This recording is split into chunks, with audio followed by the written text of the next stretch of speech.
Pénès. Bonjour, inspecteur Julien et Samir. Nous vous attendions. Je suis le commissaire Homer. Parlez-moi de la victime. Il s'agit d'un individu d'une quarantaine d'années qui travaillait dans un grand groupe d'import-export. Il paraît que le crime soit lié à son métier. C'est une affaire pour nous. Julien, enfilons nos lunettes de soleil pour résoudre cette affaire. Julien, as-tu remarqué un détail qui ne trompe pas ? Oui, Samir, je remarque que l'individu a transpiré avant de clamser. Totalement. Julien, regarde aussi l'état de ses ongles. Il a l'air de les ronger fréquemment. Intéressant. Il n'y a pas l'air d'avoir de traces de coups ou d'agression. Est-ce que tu le vois venir, Samir ? Oui, Julien. Oh shit, cette fripouille de Hanks a encore frappé. Pénaise. Hanks qui ? Anxiété. Tadam.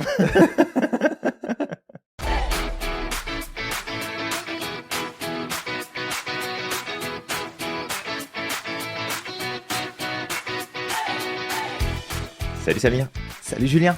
Salut à toi qui nous écoutes et bienvenue dans ce nouvel épisode de ce podcast La Systémique du Bonheur où on te vient avec une petite touche d'humour au démarrage pour te parler d'une affaire importante, celle de l'anxiété. On l'avait déjà évoqué dans différents podcasts, mais on va s'arrêter ici pour en parler plus en détail et te donner des astuces, des clés pour mieux comprendre ce que c'est, comment ça fonctionne et puis surtout comment tu peux prendre de la distance aussi avec ces mécanismes automatiques qui peuvent peut-être se déclencher chez toi de manière peut-être trop prononcée parfois. Exactement. Et effectivement, on a fait cette petite intro drôle parce que c'est vrai, l'anxiété peut tuer. Si on ne sait pas la gérer, si elle prend trop de place, elle va avoir des effets sur notre santé, sur notre équilibre mental et aussi sur notre équilibre général. C'est la raison pour laquelle on veut en parler, parce que Tout c'est à fait. important, dans un premier temps, de savoir ce que c'est, et puis par la suite de savoir comment on peut faire pour reprendre le contrôle, ou plutôt la maîtrise, non pas le contrôle, la maîtrise de cette anxiété. Alors Ouais, Julien, peut-être, complètement. si tu Mhm. en as envie d'expliquer, c'est quoi l'anxiété, d'où ça vient. Dans les grandes lignes, l'anxiété, c'est un trouble mental qui est quand même assez répandu puisque ça touche plus d'une personne sur 10 à travers le monde. Il y a des régions du monde qui sont beaucoup plus touchées que d'autres, mais globalement, tu croises plusieurs personnes dans la journée et tu peux être sûr que parmi ce groupe de personnes que tu croises, il y en a qui vont souffrir justement d'états d'anxiété. Alors, ça peut amener tout un tas de choses et on va s'en parler, mais globalement, il va y avoir des symptômes physiques et psychologiques qui vont ressortir.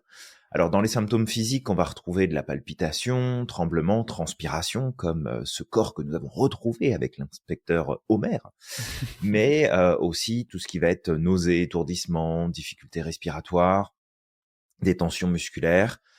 Et puis après, le côté psychologique, là, c'est de l'inquiétude excessive, c'est des peurs irrationnelles, c'est des difficultés à se concentrer, c'est de l'irritabilité, on peut retrouver de l'insomnie, de la réactivité, on peut aussi retrouver des phases de blocage, littéralement, je peux pas prendre de décision, je peux pas passer à l'action, je peux pas avancer, je peux rien faire. Donc, tout ça dans les grandes lignes, ce que ça représente. Maintenant, pour peut-être aller sur le terrain des causes, et aussi les facteurs risques qui sont liés à l'anxiété. En fait, déjà le premier point que j'ai envie de donner ici, c'est que on n'est pas tous égaux face justement aux difficultés psychologiques, mentales, aux troubles mentaux. L'anxiété liée à des facteurs biologiques, c'est-à-dire qu'il y a une prédisposition génétique, il y a un déséquilibre des neurotransmetteurs, il y a eu quelque chose qui s'est passé peut-être durant la grossesse de la mère et que tout ça, c'est venu affecter le potentiel d'avoir un profil finalement qui va être peut-être plus anxieux que une autre partie de la population. Il va y avoir aussi tous les facteurs psychologiques et nous, ce qu'on aime aussi appeler les stratégies cognitives problématiques, c'est que selon comment tu vas guider tes pensées, est-ce que tu vas donner de la place à des pensées négatives? Est-ce que tu vas donner de la place à des pensées irrationnelles? Est-ce que tu vas avoir une faible estime de toi? Est-ce que tu vas avoir un manque d'utilisation de ta confiance en toi? Est-ce que tu vas avoir des process d'évitement des risques, d'évitement des dangers, mais beaucoup trop prononcés? Est-ce que tu vas éviter de prendre des décisions? Tout ça, en fait, c'est des stratégies qui vont être, comme on les appelle, pathologisantes, parce que elles vont augmenter, elles vont participer en fait, à déclencher ces risques-là. Et puis, il y a tous les facteurs environnementaux.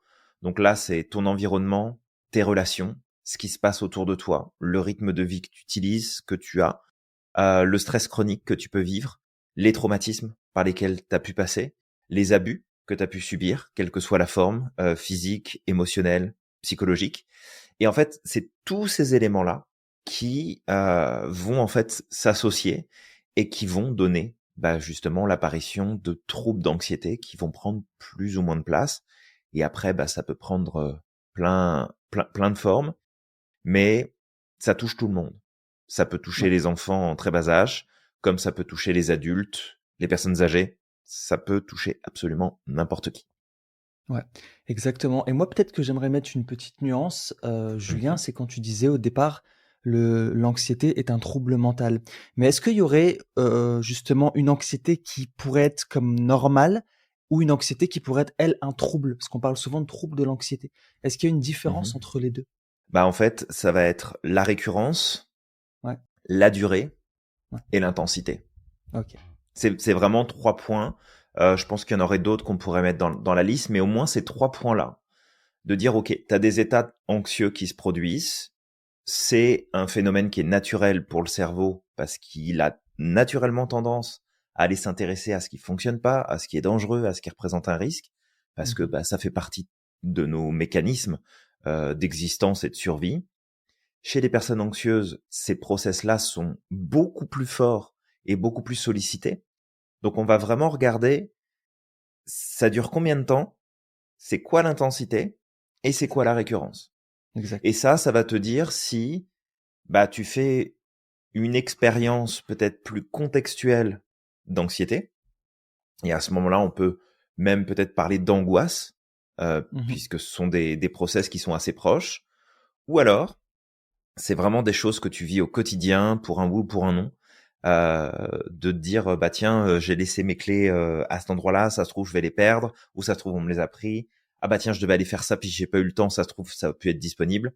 C'est dans quelle mesure, en fait, Ouais, cette dynamique anxiogène, mentale, émotionnelle, comportementale, elle est présente dans ta vie ou pas. Fait ouais, que OK. je mettrai ces points-là, en fait, en avant. Exactement, ouais.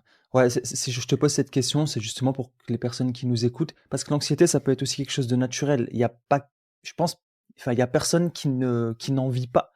Mmh. Donc c'est juste de comprendre que ça dépendra, en fait. Qu'est-ce qui fera que c'est un trouble ou qu'est-ce qui fera que ça serait peut-être une anxiété qui peut être vécue, tu sais, de façon temporaire, une fois de temps en temps parce que peut-être que tu as Mmh. cumulé quelque chose.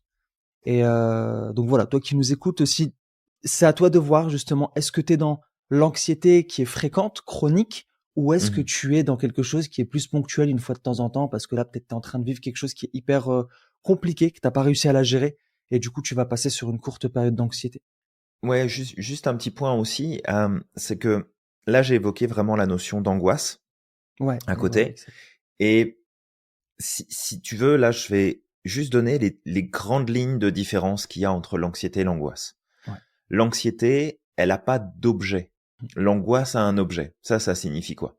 Ça veut dire que l'anxiété, je vais avoir un sentiment qui va être souvent diffus et ça va pas se déclencher pour une raison particulière. C'est comme un état latent qui peut ressortir à tout moment, puis s'étaler dans le temps de façon plus ou moins intense.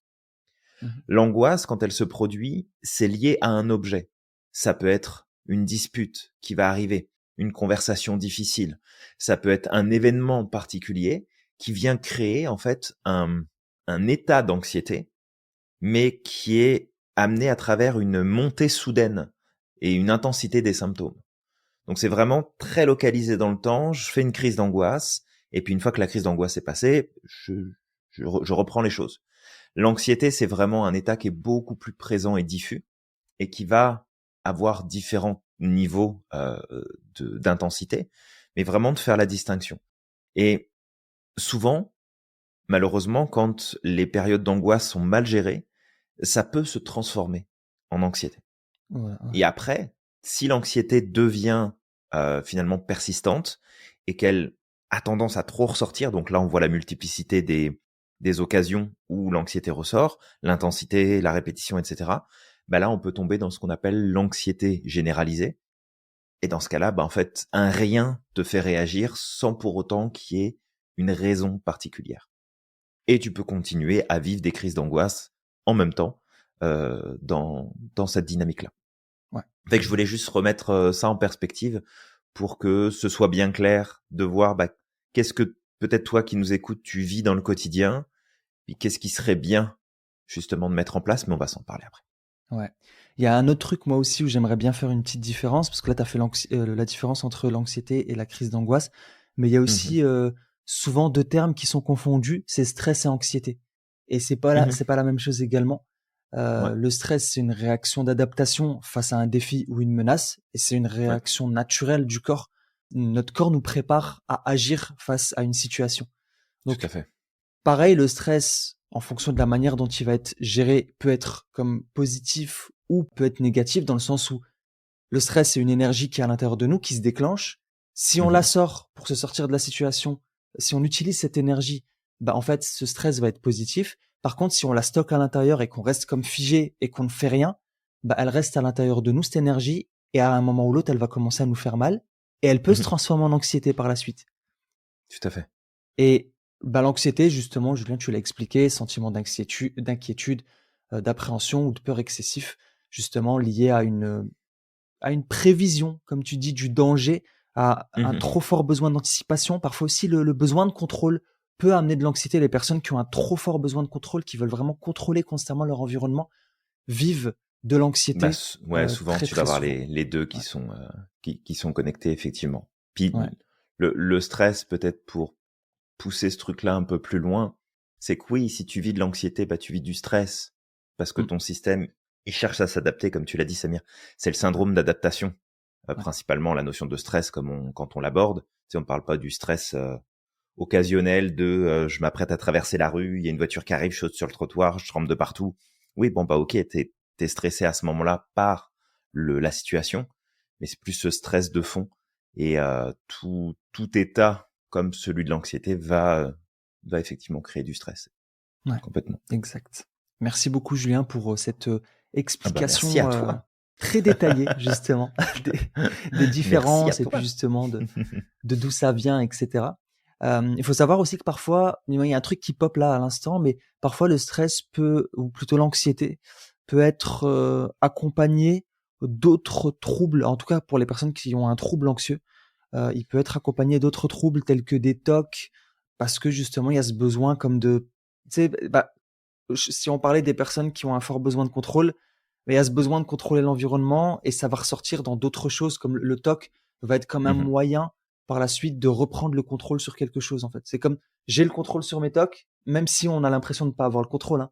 Mais notre système, Tout à fait. il va comme transférer ce besoin de contrôle sur un TOC. Mais il y a plein Ouais, d'autres choses qui peuvent venir. Ouais. ouais, bah justement quand tu disais ça, ça me faisait penser au fait que dans près de la moitié, finalement, des personnes qui souffrent de troubles anxieux, on va retrouver en fait des symptômes dépressifs, voire la Mm. dépression qui est en place, Ouais. sachant que la dépression peut être une conséquence des troubles anxieux, mais peut aussi être la cause des troubles anxieux. Donc il y a aussi ça à voir, c'est que tu sais, si jamais tu veux être accompagné sur cette problématique de l'anxiété, c'est pas juste dire en fait j'ai que l'anxiété à travailler. Il y a certainement d'autres choses, il y a d'autres facteurs, il y a d'autres éléments, il y a d'autres conditions en fait qui peuvent venir s'ajouter à ça. Et il faut, bah, il faut vraiment avoir une approche plus globale et pas juste se dire bah je vais me concentrer là-dessus parce que on peut trouver bah, plein de phobies qui vont s'ajouter à ça. On peut trouver des troubles alimentaires aussi, des troubles de la consommation. On peut trouver des Mm. troubles physiques. Fait que c'est une problématique qui est complexe et si on veut pouvoir être pris en charge correctement, faut pas juste se dire ah bah je vais juste travailler à prendre en charge mon anxiété parce Mm. que c'est pas suffisant. Faut s'occuper de tout ce qu'il y a autour de ça. Ouais, exact. Merci à toi, Julien. Mhm.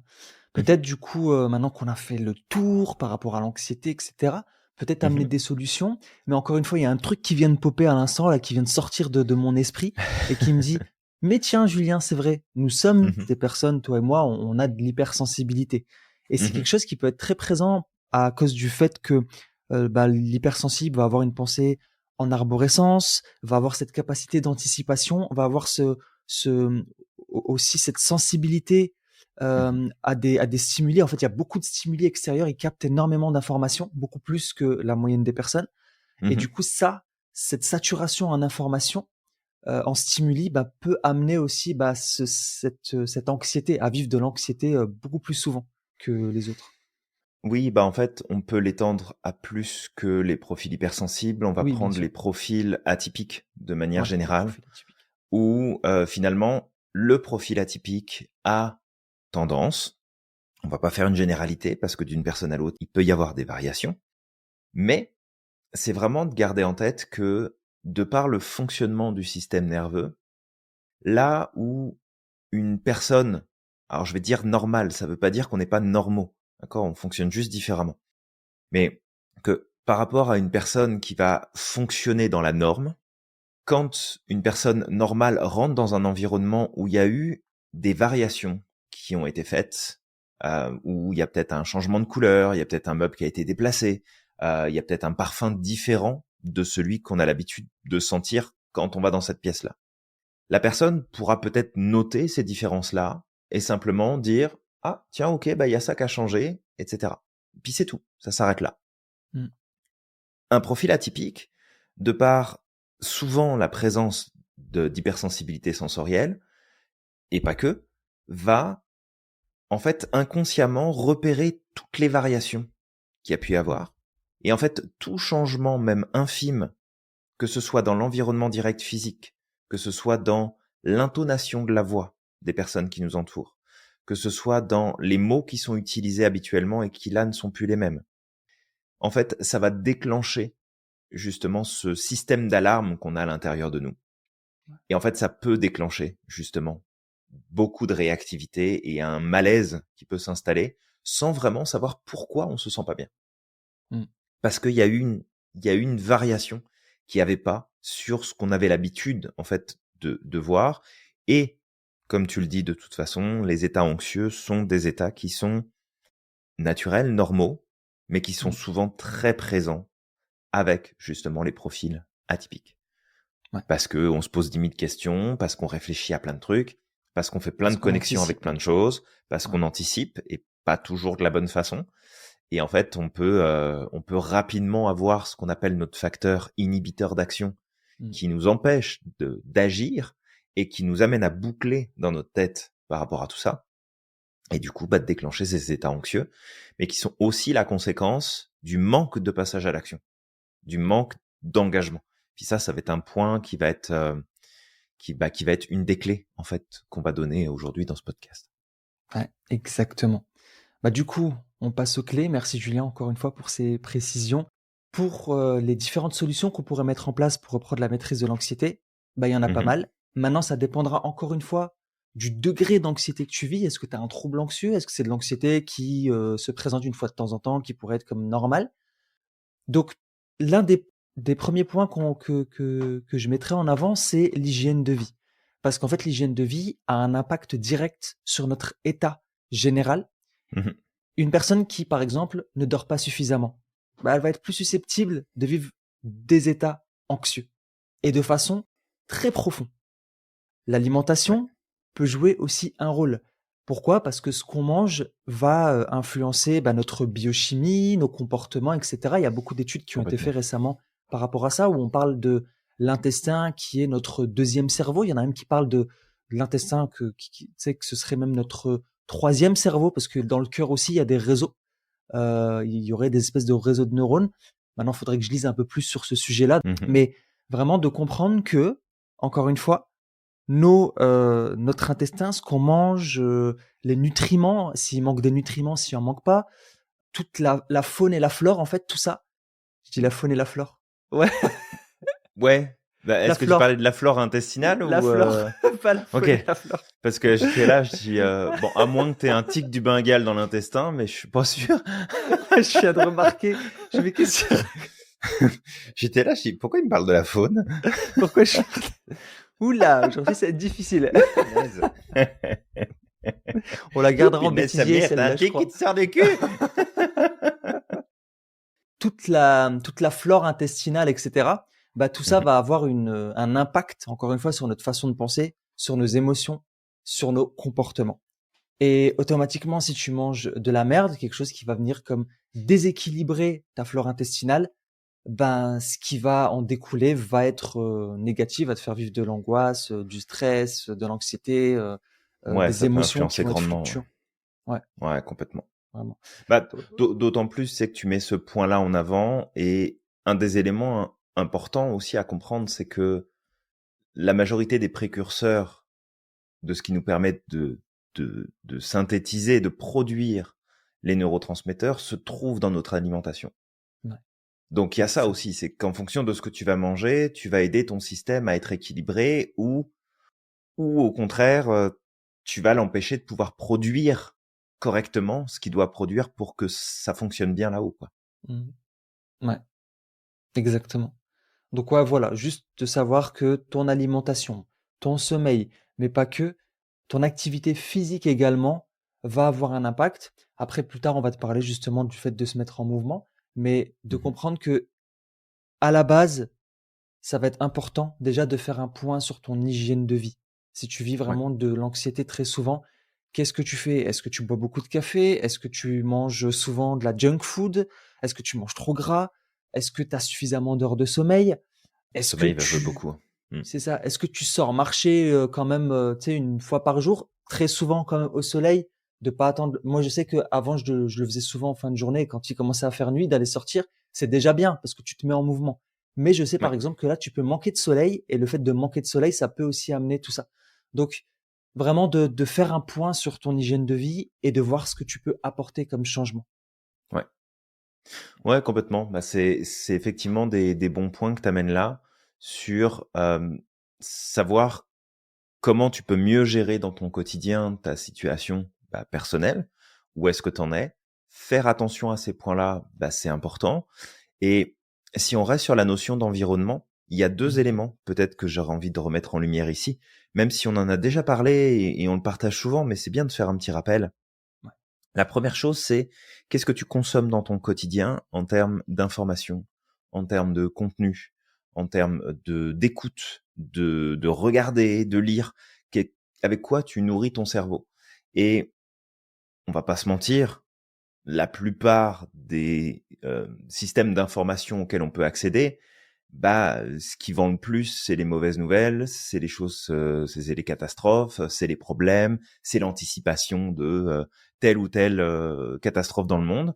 Et en fait, l'idée, c'est pas tellement de te couper de tout ça, bien qu'il y a certainement plein de choses desquelles tu peux te couper parce que tu as zéro pouvoir dessus et que de toute façon, tu feras rien de plus par rapport à ça.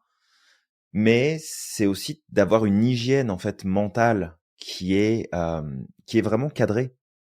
Parce que si t'es pas affecté par ça et que tu vis pas d'état anxieux, que tu fais pas de crise d'angoisse, que tu te sens bien, bon bah c'est t'es peut-être moins sensible que d'autres personnes là-dessus. Mais si t'es concerné par la problématique, fais aussi en sorte de te nourrir de ce qui va t'aider à avancer dans la bonne direction. Parce que combien de fois, en fait, t'entends des personnes qui ont un terrain anxieux et qui te disent en permanence, ah mais attends, mais moi j'ai vu ça à la télé, puis t'as vu cette nouvelle-là, puis ça c'est catastrophique, et puis il s'est passé ça, et puis ton cerveau, il est en recherche de ces informations pour pouvoir recréer de la stabilité et de la cohérence dans ce qui est en place. Mmh. Ton point de référence de cohérence, c'est ton état anxieux. Ne nourris pas cet état anxieux. Prends de la distance avec ça. Deuxième point que j'amènerais sur l'environnement, c'est les personnes avec qui tu passes du temps. Parce que ça aussi, ça joue. Si tu passes du temps constamment avec des personnes qui ont que des problèmes, qui bouclent tout le temps sur les mêmes choses, qui te parlent juste de ce qui ne marche pas, de ce qui fonctionne pas, qu'est-ce que tu fais? Tu fais en sorte d'entretenir ton état anxieux en te nourrissant avec des relations qui viennent confirmer ce que tu penses que tu crois, ce que tu vis déjà, et en fait, t'entretiens le cercle vicieux. Tu sais, si tu me dis, bah, en fait, je me suis brûlé sur l'avant-bras, mais je vais continuer à mettre mon bras collé au chauffage et puis je vais continuer à aller prendre le soleil sans mettre de crème et puis je vais continuer à frotter dessus tous les jours. Je veux dire, à un moment donné, c'est pas logique. Dans ta tête, tu te diras, bon, bah, si je me suis brûlé, je vais me protéger. Je vais peut-être mettre de la crème pour aider à ce que ça se répare mieux, que mon corps récupère, etc. Ça ne viendrait pas à l'idée de dire, bon, bah, je me suis brûlé, je vais aller me mettre à côté d'un feu de camp, puis je vais encore mettre un peu plus de chaud dessus. Parce que de toute façon, vu que ça me brûle déjà, je vais en rajouter une couche. Bah, en fait, je fais juste le parallèle entre ce que tu consommes en termes d'information et comment tu te nourris avec tes relations. Et il y a vraiment un point à faire là-dessus, si jamais tu es dans un cadre anxieux, parce que et je vais finir avec ça, après je te laisse la place, Samir, c'est que dans les piliers clés de notre équilibre psychologique, il y a plusieurs piliers. Tu as parlé d'un pilier très important, Samir, c'était le sommeil. Ça, c'est un pilier qui est très important. Mais un autre pilier qui est essentiel, c'est tes relations sociales. Si tu te sens pas bien, peut-être parce que tu t'entoures des mauvaises personnes, entre guillemets, il n'y a pas de mauvaises personnes, mais que pour toi, c'est pas les personnes qui sont les bonnes pour que tu puisses avancer, bah c'est pas bon. Mais peut-être que tu t'isoles aussi. Et dans ce cas-là, ça veut dire que tu développes pas de relations sociales. Et ça, c'est problématique aussi, parce qu'on n'est pas fait pour être tout seul. T'as envie de rester célibataire toute ta vie, faire ta vie tout seul, c'est pas un problème. Quand je suis pas en train de te dire qu'il faut impérativement que tu sois avec quelqu'un. Mais c'est dans tes connexions et tes interactions sociales, ça par contre, c'est essentiel. Si tu t'isoles, c'est sûr que ça va mal aller. Et il y a juste à regarder tous les états dépressifs et les états anxieux qui se sont déclenchés suite à la période de confinement qu'on a eu pendant le Covid. Il y a plein de gens qui ont souffert de ça et qui continuent à en souffrir aujourd'hui, alors qu'il n'y a plus de confinement, parce que pendant un laps de temps trop long, ils ont été isolés de leur côté, sans contact physique, sans contact social. Oui, il y a le contact qu'on a par Internet, par le téléphone, par les apps, etc. Mais il y a aussi ce besoin de contact, d'être en présence d'autres personnes, d'autres individus. Ouais. Et si t'as pas ça, bah ton cerveau il dévisse, ce qui est normal. Et du coup, bah regarde un peu ce que tu fais parce que ça, c'est des piliers qui vont être très très très importants. Ouais, vraiment, vraiment. Peut-être, Julien, autre point qu'on va amener, c'est Mhm. celui de l'index de computation. Ça, on en parle beaucoup de ça dans la Ouais. formation de praticien et de maître praticien parce que c'est quelque chose qui est très central dans le domaine du coaching qu'on va énormément utiliser. Et c'est le lien entre nos pensées, nos Mhm. émotions et notre corps, en fait. Ouais. Donc, ce que l'index de computation nous amène, c'est qu'il y a un lien entre ces trois éléments. Nos Ouais. pensées vont influencer nos émotions, vont influencer notre corps. Notre corps va influencer nos pensées et nos émotions. Nos émotions vont influencer notre corps et nos pensées. Donc, juste de comprendre que si tu comprends ce petit principe, bah, tu Mhm. vas pouvoir poser des actions. Quand tu es dans l'anxiété, tu es dans l'émotionnel. Mais on garde à l'esprit qu'avant d'être dans l'émotionnel, tu étais dans les pensées. Tu étais en Mhm. train de, tu sais, constamment réfléchir à des choses négatives, à anticiper, à imaginer les pires scénarios possibles. Et c'est ça qui a influencé par la suite ton émotionnel. Et une fois que tu es dans l'émotionnel, bah, qu'est-ce que ça va faire? Ça va influencer derrière ton corps, dans le sens où tu Mhm. vas ressentir des choses, tu vas avoir parfois mal à des endroits de ton corps que tu Mhm. n'imaginais même pas. Elle va se transformer en douleur physique, en fait, cette anxiété, cette chose que tu ressens, cette pensée qui, au Mhm. départ, qui était négative. Donc, de comprendre que ces trois-là vont être liés. Donc, de modéliser un petit peu tout ça. Sache que avant de vivre ces états anxieux, tu vas être dans la pensée. Tu vas être avec des pensées négatives. Tu vas avoir des pensées négatives. Bah, Mhm. peut-être d'agir à ce moment-là, dès que tu commences à ruminer, de soit faire quelque chose qui te fait du bien, qui va t'amener des émotions positives, soit tu te mets en mouvement. Tu te mets en Mhm. mouvement comme pour dire à ton corps, non, tout va bien en fait, tu sais. Parce que souvent, dans ces moments-là, on va comme se figer. Mets-toi en mouvement, va marcher, va faire quelque chose qui te plaît, va faire du sport, Ouais. va prendre une douche chaude, tu sais, fais quelque chose qui va te faire du bien, qui va te faire ressentir quelque chose de positif au niveau du corps. En fait, ce qui se passe, c'est que ton cerveau, il est là pour créer de la cohérence. Donc, Mhm. si tu vis des pensées négatives, mais qu'en même temps tu te mets en mouvement et tu fais quelque chose que tu aimes, que tu fais généralement quand tout se passe bien, bah ton cerveau il va dire bah ok, je suis en train de vivre des pensées négatives, mais en même temps je suis en train de faire Mhm. quelque chose bah que je fais pas généralement quand je vis des émotions négatives. Ces choses-là, je les fais quand Mhm. tout se passe pour le mieux. Donc en fait, le corps, il va comme rééquilibrer le système. Et c'est Ouais, ça en fait, comme tu dis Julien, ne pas s'isoler, déjà c'est un point important, grave. mais ne rien faire, mais c'est la pire chose. C'est là que tu vas vivre vraiment des états anxieux qui vont être hyper compliqués, hyper difficiles, Ouais, et carrément. tu vas te mettre vraiment dans la merde à ce moment-là. Ouais, ouais, ouais, tout à fait. Et tu vois, pendant que t'expliquais ça, en fait, il y a un élément qui est important à comprendre dans la gestion de ces états anxieux, c'est que tu es responsable en fait de partir à la découverte et dans la Mm. maîtrise de tes propres stratégies d'autorégulation. Parce qu'en fait, chez une personne qui va éventuellement se projeter à un moment donné dans des situations qui sont négatives, qui sont problématiques, qui va anticiper négativement les choses, mais qui ne va pas déclencher d'état anxieux ou de crise d'angoisse, c'est parce que le système est capable de s'autoréguler à ce moment-là. C'est-à-dire que les mécanismes d'autorégulation, ils sont en place, ils fonctionnent, ils sont efficaces. Chez une personne avec un profil anxieux, ces mécanismes d'autorégulation sont beaucoup moins efficaces, beaucoup moins actifs. Donc, pour pouvoir aller de l'avant, parce que tu peux très bien dire, bah, je vais aller voir mon médecin, il va me filer un anxiolytique ou un antidépresseur, puis ça va aller mieux. Alors, ça peut potentiellement t'aider, oui. Pour certaines personnes, ça marche pas du tout. Pour d'autres, bah, en fait, ils ont tous les effets secondaires qui sont marqués sur la boîte et ils n'ont pas les effets bénéfiques qu'on recherche avec le traitement. Mm. Malheureusement, ça arrive. Mais c'est vraiment important de garder en tête que t'as une part de responsabilité, en fait, dans les stratégies d'autorégulation que tu vas utiliser. Et c'est là, en fait, où, bah, une approche comme la PNL ou une approche comme la systémique, qui peut être appliquée autant en thérapie qu'en coaching, pour les deux, c'est que grâce à la personne que tu vas consulter, cette personne-là, elle va t'aider justement à mettre à jour quelles sont les stratégies cognitives que tu utilises. Et quand on parle de stratégie cognitive, c'est tes pensées, tes émotions, tes comportements. Mm. Qu'est-ce que tu utilises pour savoir si peut-être que pour toi, le mieux, c'est d'enfiler ta paire de baskets et d'aller courir. Peut-être que pour toi, la meilleure stratégie, c'est de te poser, de prendre un carnet et d'écrire dedans. Mm. Peut-être que pour toi, la meilleure stratégie, c'est de te poser et de faire de la méditation. C'est vraiment de voir en fait que il existe énormément de techniques et de méthodes différentes pour pouvoir mieux gérer tes états anxieux et augmenter ta capacité d'autorégulation. Donc pour amener des changements de comportement, de réaction, de pensée, d'émotion. Mais ça dépend de toi. Mm. Donc te faire accompagner sur le sujet pour pas rester tout seul complètement coincé, c'est important.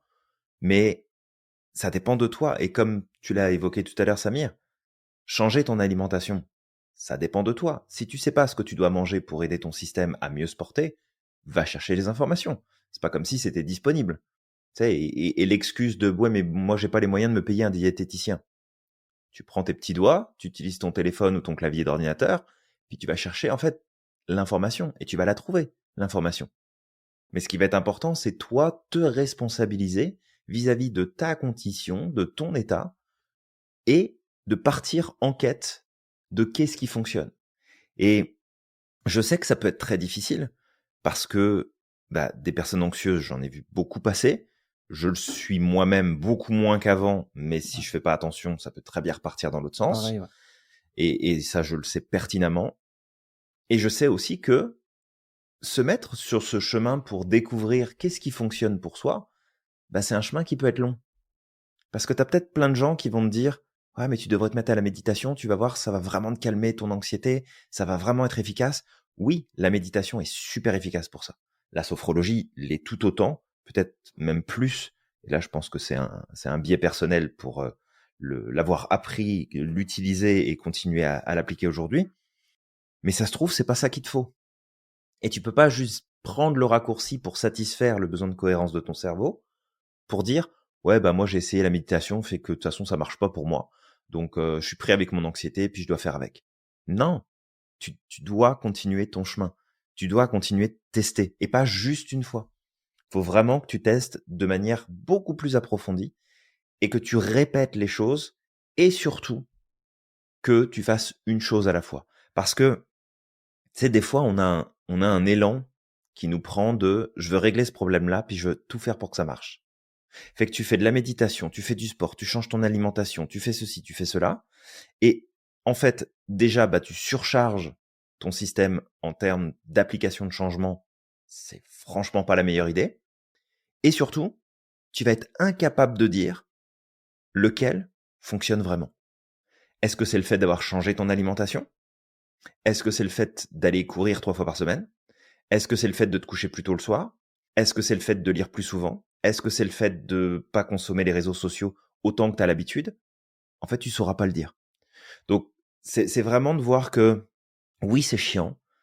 Oui, c'est la galère que de vivre ce genre d'état, mais ton chemin de progression, il va être aussi lié à ta capacité de patience et de persévérance sur chaque changement que tu vas apporter, que tu vas porter pendant plusieurs semaines.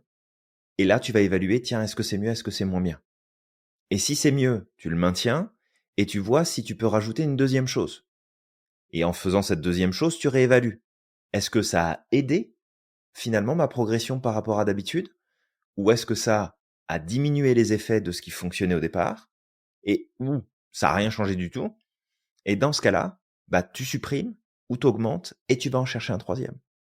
Et en fait, tu vas trouver tes propres techniques d'autorégulation. Mais ça t'appartient.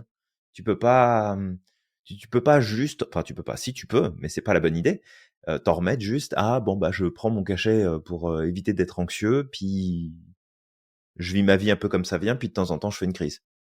C'est pas, c'est pas l'idéal, là. Je pense que tu peux vraiment aller vers du mieux. Totalement, Julien, et c'est bien de le préciser en fait, c'est que la solution, bah, ça va dépendre de chacun en fait. Ça va être en fonction des affinités de chacun, des habitudes de chacun, de ce que chaque personne va apprécier ou pas. Donc Mhm. voilà, moi par exemple, j'aime bien mettre mes chaussures, aller courir ou sortir marcher quand je suis pris d'anxiété, quand ça me prend vraiment beaucoup toute la place là. Mais peut-être que, comme tu dis, d'autres personnes vont préférer, je sais pas moi, aller prendre une bonne douche chaude, écrire, dessiner, faire de la méditation, peu importe. Mhm. Donc, il y a peut-être même pour certaines personnes, ça va être, ils vont peut-être préférer être entourés, d'aller voir des amis. Moi, qui suis par exemple introverti, bah dans ces moments d'anxiété, je préfère être seul. Mais quand je dis je préfère être seul, c'est faire une activité, aller marcher en nature Mhm. ou aller courir, mais tout seul. J'aime pas le faire en groupe, par exemple, Ouais. parce que j'ai besoin de mon espace. Donc voilà, c'est ça, ça dépendra de chaque personne. Autre point, Julien, t'as dit quelque chose sur lequel j'aimerais rebondir. Qu'est-ce que j'ai dit Attention, encore? Qu'est-ce que attention. j'ai dit? Oh, aïe, aïe, aïe, aïe, aïe, aïe, Quand tu aïe. disais, par exemple, bah, si t'as pas les moyens d'aller voir un diététicien, tu vas chercher les informations. Ça, c'est vrai. Mhm. Parce que faut savoir que si tu n'as pas effectivement les moyens, aujourd'hui avec Internet, il y a tout. Tu peux trouver des informations. Après, le truc, c'est que tu vas trouver beaucoup d'informations. Il va falloir faire le tri. Et ça peut encore amener de l'anxiété. C'est ça le truc qu'il Mhm. faut garder à l'esprit, surtout chez quelqu'un qui a un profil anxieux. Le trop plein d'informations peut amener du stress. Et aussi le fait de vouloir chercher la meilleure information. Donc, de comprendre peut-être qu'il y a un point que j'aimerais amener. Je comprends effectivement que on vit des périodes difficiles financièrement. Voilà, en Mhm. ce moment, c'est difficile. Je sais qu'il y a beaucoup de gens qui ont beaucoup de mal à finir les fins de mois. Mais peut-être qu'il y a un point que j'aimerais amener, c'est que on en a parlé la dernière fois justement sur notre podcast sur les finances, c'est que très Mhm. souvent on a tendance à négliger certaines choses, on se dit non, c'est pas grave en fait, tu vois. C'est pas grave, tu sais, je vais me débrouiller autrement et tout ça. Mais la santé, Ouais. c'est quelque chose de central. Et la dernière fois dans le podcast, on avait expliqué que en fait dans tout l'argent qu'on a, si on fait le tri, bah, il y Mhm. a de fortes chances que 10 à 15% de cet argent qu'on gagne, on les jette dans des choses qui sont pas nécessaires. Netflix, Même notre plus. abonnement télé. Ouais, Ça, voilà. même plus. Ouais, Oui, complètement. même plus, tu sais, je le fais comme ça, je donne un petit chiffre parce que Mhm. on avait donné des exemples, hein, Julien. On avait donné des exemples de là où on peut gaspiller notre argent sans faire attention. Mais je dis genre Complètement. 15%, juste pour que déjà au moins ces 15%, si tu les mets de côté, je suis sûr et certain que tu peux te payer un nutritionniste si tu en as besoin. Donc juste de Mhm. comprendre que aujourd'hui, tu te payes certainement un abonnement de télévision où tu vas regarder des news qui vont être anxiogènes. Peut-être que tu te payes plusieurs services de streaming. Peut-être que chaque semaine, chaque mois, tu vas t'acheter 2 jeux vidéo. Ça va te revenir peut-être à une centaine d'euros. Et au final, tu sais, tu peux réduire sur ces choses-là. Garde à l'esprit juste que si tu prends pas soin de toi, si tu prends pas soin de ta santé, aujourd'hui, peut-être que tu dis, ouais, c'est un peu trop cher et que tu préfères aller dépenser ton argent dans des choses qui sont peut-être pas nécessaires, mais Mhm. un jour ou l'autre, bah, en fait, ça va se retourner contre toi. Parce que cette anxiété que tu vas accumuler, elle va se transformer peut-être en maladie. Elle va se transformer en quelque chose qui va être beaucoup plus difficile. Peut-être qu'elle va te coûter des relations. Peut-être qu'elle va te coûter ton conjoint ou ta conjointe, qui au bout d'un moment en aura peut-être marre, qu'elle n'arrivera pas à gérer parce que tu vas avoir des comportements qui vont être comme négatifs. Et à ce moment-là, bah malheureusement, tu auras beaucoup plus à perdre de pas investir sur toi-même. Alors quand je parle de diététicien, ça peut être un diététicien, mais ça peut être aussi un coach, ça peut être aussi un thérapeute, peu importe. Mais Tout à tu fait. auras beaucoup plus à perdre à ne pas Mhm. investir sur toi pour gérer cette anxiété que de se dire ben non, c'est pas grave, mais de toute façon, j'ai pas l'argent pour et puis tu vas continuer à entretenir ces comportements-là. Vraiment fais Mhm. très attention parce que ça peut être très très dangereux. Tu vas soit avoir des maladies qui peuvent être très très graves, tu pourrais développer des maladies très graves, d'accord? Alors encore une fois, on fait pas le raccourci. Maladie cardiovasculaire est Mhm. forcément corrélée à anxiété, mais il y a une corrélation aussi entre anxiété et d'autres facteurs et maladie cardiovasculaire. Donc c'est ça aussi, mais ça peut être plein de choses, hein. Ça peut être comme Tout à fait. des problèmes liés, je sais pas, comme Alzheimer ou des choses comme ça qui pourraient venir comme ça.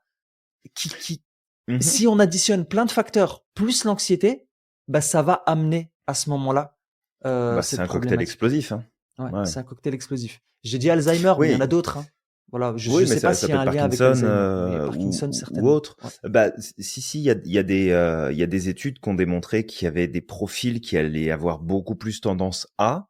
Il y a ouais, aussi l'aspect génétique qui est en jeu, ouais, mais c'est certain que tous ces éléments-là, associés les uns aux autres, à un moment donné, bah, c'est pas bon. Et tu peux être en parfaite santé, parce que c'est ça c'est ça. aussi qui est assez curieux avec le fonctionnement du corps humain, Mm, c'est que tu peux être en parfaite santé, manger correctement, jamais fumer, jamais boire ou très très peu, pas faire d'activités intenses qui pourraient blesser ou qui pourraient fatiguer ton organisme, et puis en fait te déclarer une maladie incurable, te déclarer un cancer, avoir quelque chose qui se développe en toi.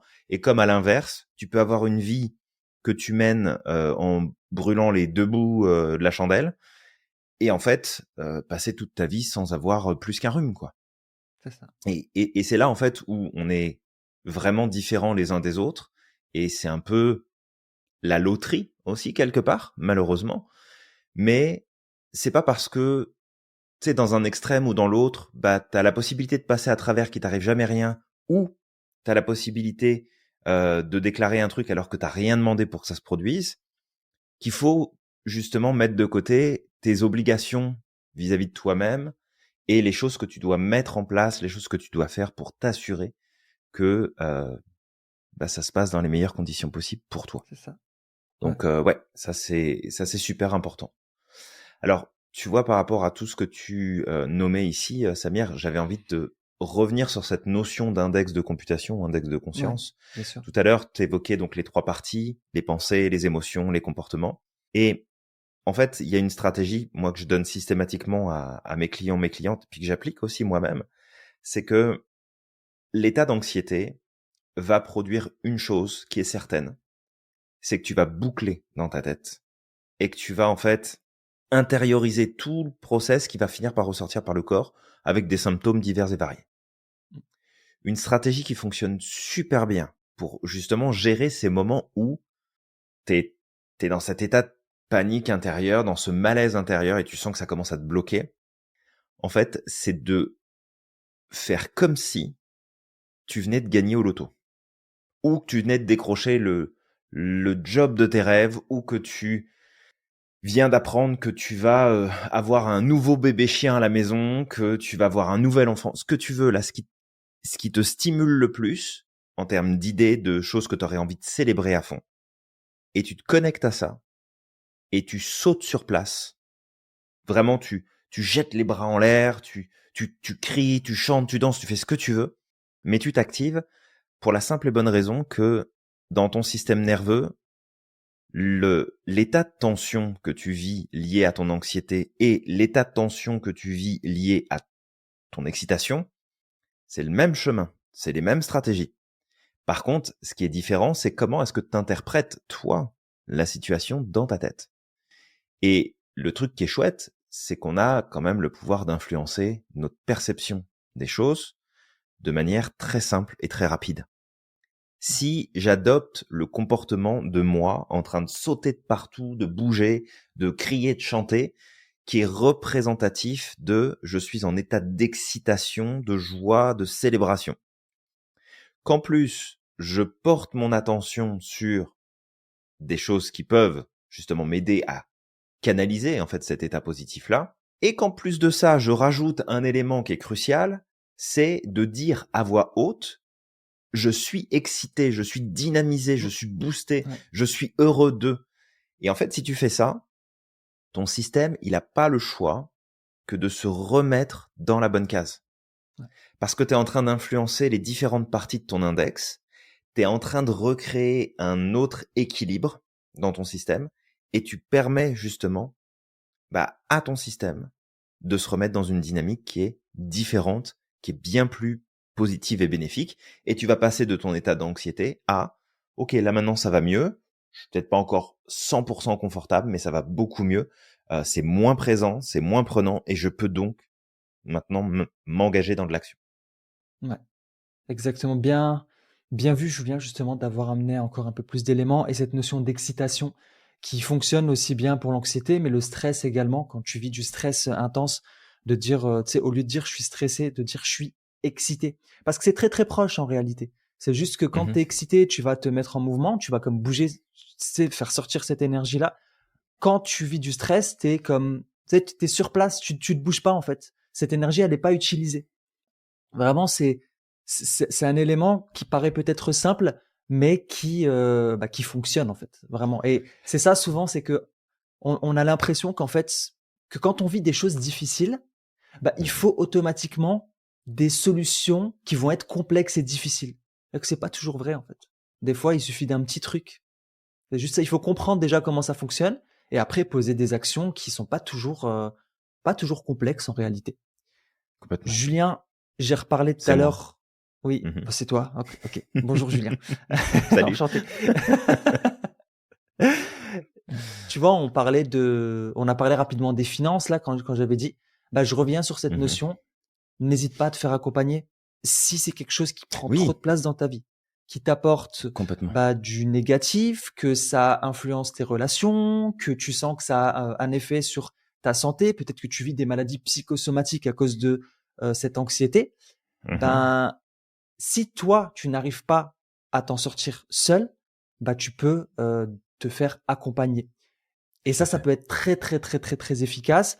Et quand je te parle d'accompagnement, ça va être par un professionnel. Donc, ça peut très bien être un thérapeute si besoin, d'accord? Mais ça peut aussi être un coach qui est formé, qui est vraiment formé, qui est professionnel, ou également voir d'autres personnes comme des nutritionnistes, un coach sportif s'il y a besoin, parce que le sport peut aider également. Donc vraiment, il y a beaucoup, beaucoup de choses que tu peux mettre en place à ce niveau-là, mais juste de t'assurer que le professionnel avec qui tu vas travailler, qu'il soit coach, qu'il soit thérapeute, peu importe, ce soit une personne qui soit sérieuse et formée. Si tu veux te diriger vers la voie du coaching, sache que on est un centre de formation en coaching systémique avec plusieurs approches comme la sophrologie. Julien, peut-être que tu pourrais faire la pub juste après, mais que chez nous aussi, on a des personnes qu'on pourrait te recommander, des étudiants à nous qui ont été formés chez nous et en qui on a pleinement confiance. Ouais, tout à fait. Et effectivement, comme tu le sais, ce podcast, il est sponsorisé. C'est du temps qu'on prend sur notre travail au sein de l'Institut pour te partager un maximum d'informations. Donc l'Institut sponsorise finalement ce podcast à travers ce temps qu'on s'alloue pour le faire. Et l'Institut, c'est un centre de formation d'excellence en coaching systémique avec différentes approches selon ce qui t'intéresse le plus. PNL, sophrologie, hypnose et psychologie positive dans sa branche scientifique. Donc ça, c'est effectivement ce que propose l'Institut Merlin. Mais c'est aussi un institut où tu vas retrouver des coachs, comme tu le dis Samir, que nous avons formés du début jusqu'à la fin et qu'on continue d'accompagner aussi pour leur permettre d'exceller et d'offrir ce qu'il y a de mieux en termes d'accompagnement en coaching. Et bien entendu, si tu avais un besoin quelconque, n'hésite surtout pas à nous contacter. Ça nous fera plaisir en fait de te guider vers la personne qui pourra être la plus à même de t'aider, de t'accompagner sur le sujet et de voir quels sont les plans qui peuvent être mis en place pour t'accompagner vers les projets, vers les réalisations, les changements que tu cherches à vivre. Donc c'est pas compliqué, tu cliques sur le lien qui est en description en dessous de ce podcast, que tu l'écoutes sur YouTube, que tu l'écoutes sur iTunes podcast ou une autre plateforme, Spotify ou peu importe, tu trouves les informations. Donc, tu es juste à un clic d'avoir les réponses dont tu as besoin pour justement aller de l'avant.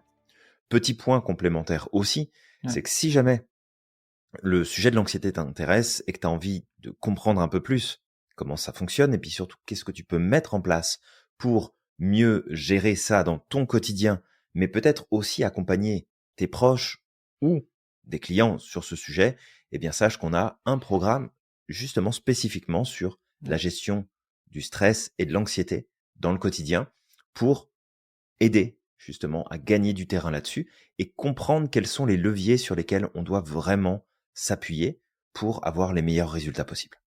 Exactement, exactement. On te mettra le lien en description en fait de ce podcast. Tu pourras retrouver l'information et sache que c'est un programme qui, tu sais, qui va te donner des outils, mais qui va aussi t'expliquer vraiment dans le détail comment fonctionne l'anxiété. Et il y aura des petits exercices à faire justement comme pour remettre à jour aussi qu'est-ce qui t'amène à tomber dans cette anxiété.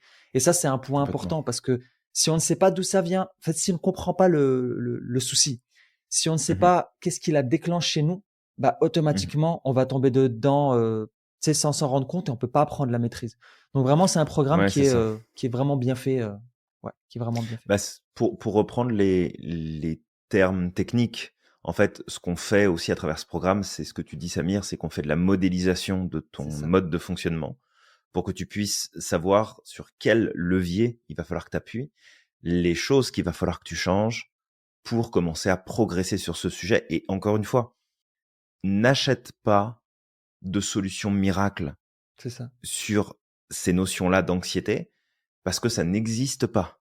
Non. D'accord ? Il n'y a pas une pilule miracle qui t'aide à sortir de ton anxiété. Il n'y a pas une technique miracle qui t'aide à sortir de l'anxiété. C'est apprendre à mieux te comprendre et à développer tes stratégies d'autorégulation.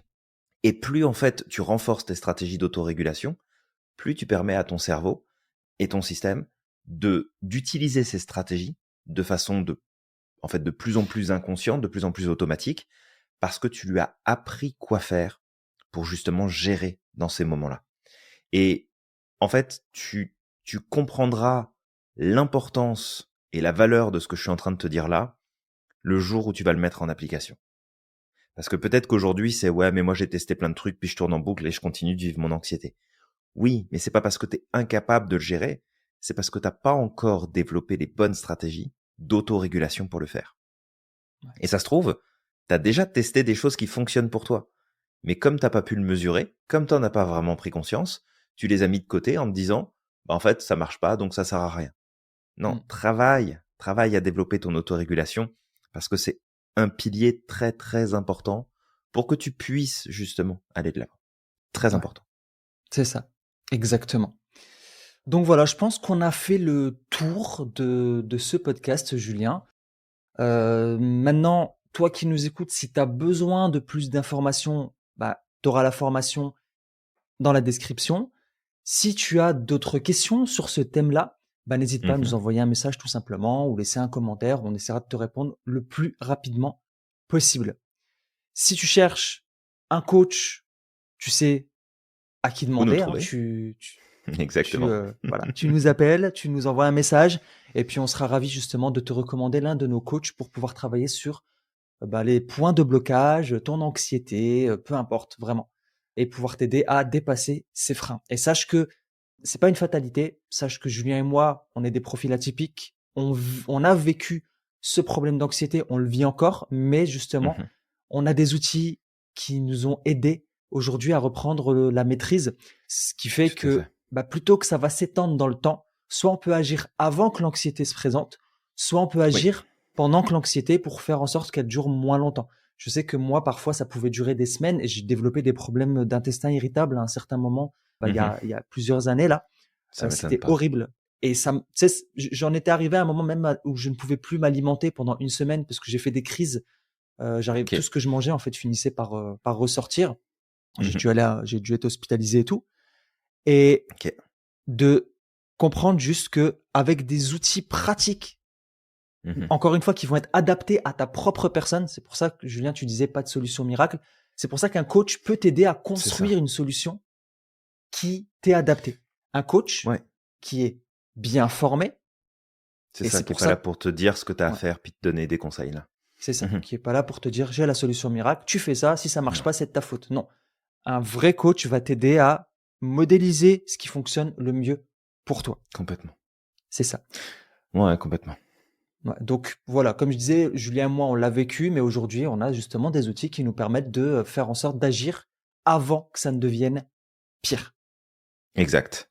C'est ça. Donc maintenant que tu as toutes ces informations-là en main, bah, comme d'habitude, on va t'inviter à liker, commenter, partager ce podcast. Bon, si t'es pas abonné encore, bah, tu cliques sur le petit bouton, comme ça, bah, tu seras sûr de recevoir les alertes, les notifications sur chaque épisode qu'on publie, puisque rappelle-toi, c'est un épisode par semaine, et aujourd'hui, c'est le 160e épisode. Ça se Ça veut dire fait, que hein. ouais, ça se fait. Donc c'est vraiment du contenu qu'on crée pour partager l'information, pour recadrer aussi les choses qui peuvent être dites sur le domaine public qui ne font aucun sens, qui ne Ouais, t'aident pas à avancer, qui ne t'aident pas à comprendre finalement comment tu fonctionnes. Donc, tu as de l'or entre les mains, profites-en, écoute, tout à fait. réécoute, partage-le, commente, pose des questions, interagis avec nous, parce que bah, on est là aussi pour accompagner, on est là aussi pour apporter un maximum de valeur là où bah, tellement d'autres personnes pourraient en apporter mais ne le font pas. Bah, nous, on a pris ce rôle de le faire et de couvrir un maximum de choses pour t'aider à progresser et à avancer. Exactement. Peut-être un point qu'on rajouterait en plus, laisse-nous Mhm. nos 5 étoiles sur ton application Oui, de podcast favori pour faire remonter encore plus ce podcast. Alors Julien, récemment, on a vu qu'on exactement. était quand même bien classé, c'est-à-dire que notre podcast est quand même assez connu, Mhm. assez écouté justement sur Ouais, Apple ça Podcast fait et très plaisir Spotify. d'ailleurs. Mhm. Ouais, ça Ouais, fait vraiment plaisir. Ouais, c'est quand même, ça complètement. fait 3 ans et demi, Julien, qu'on construit ce podcast-là, donc Oui, tout à ouais, fait. donc ça fait plaisir de voir que notre travail justement plaît, qu'il est écouté. Et on compte sur toi pour le faire connaître encore à un maximum de monde. Et puis, ben, je vais t'inviter à croire au maximum en ton potentiel et de ne pas oublier d'être extraordinaire chaque jour. N'oublie pas non plus à quel point t'es magique et que t'as le pouvoir de réaliser absolument tout ce que tu souhaites. Et on te dit À à la la prochaine. prochaine. Ouh, punaise! Eh les gars, il y a des donuts!